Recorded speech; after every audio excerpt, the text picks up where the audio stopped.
Although being so much different from the book version, I think that the blood and cheese scene still works really good. Why is that? Stay tuned. So major spoiler for House of the Dragon Season 2 Episode 1 and Game of Thrones Season 3 Episode 9 ahead. If you haven't caught up yet, now is the time to turn back. Since the release of House of the Dragon Season 2, I encountered lots of criticism for the blood and cheese scene, mainly focused on how it differs from the book version.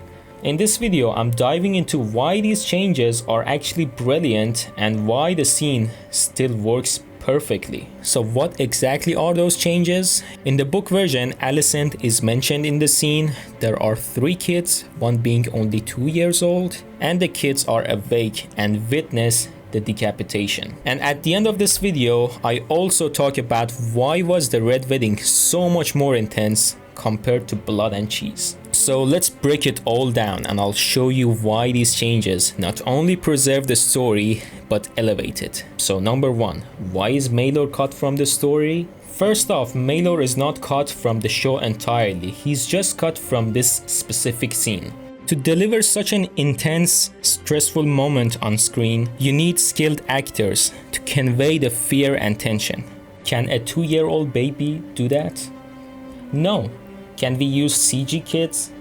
Of course not. So it's obvious why a 2-year-old baby is cut from the scene and the other kids are also asleep, not to witness the screaming and the decapitation. You don't want to traumatize some young actors with that level of gore and horror. Number 2, why Alicent is not involved in the scene and instead she's with Cole?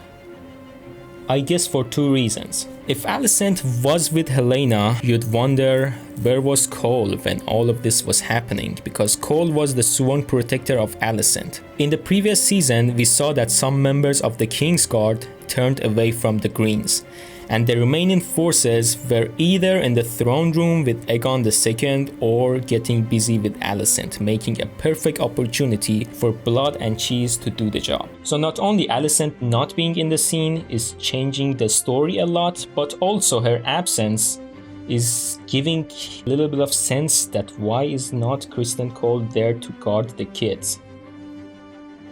That's my assumption. And number 2 reason for why Alicent is not with Helena and instead making out with Cole is to shift the blame onto Kristen Cole, giving him more motivation to despise the black side. A crucial setup for the future storylines. Another fact that you should keep in mind is the book was written by some third parties years after the incidents of Dance of the Dragons, so inaccuracies are expected and the maesters who wrote the book might not be aware of the truth and some royal family secrets, like what we saw in the first season, that Laenor Velaryon was alive, but in the book it's believed that he's dead. So that's why, for example, in the book, Alicent is not mentioned being with Cole during the incident and instead said to be with Helena. Maybe they kept Alicent and Kristen Cole's relationship as a secret between them, so it never made it out to the history books. And last but not least, why was the Red Wedding so much more intense compared to the Blood and Cheese? The Red Wedding incident happened where nobody expected it to happen. It happened in the middle of a happy wedding and claimed the lives of major characters we had grown attached to over 3 years. And also no kids were present to limit the brutality of the scene. In contrast, for the Blood and Cheese scene, we already were told that someone's going to die, and the show was preparing us for it for almost 2 years. And the character that lost his life, although being a sweet and innocent kid, he wasn't a major character. So as you saw, every decision to change the show version was made with a purpose and masterfully executed. But this episode isn't without its flaws. So check out my other video where I discuss a major problem with this episode. It's May Samtian from Tromaya Studio. Thanks for watching.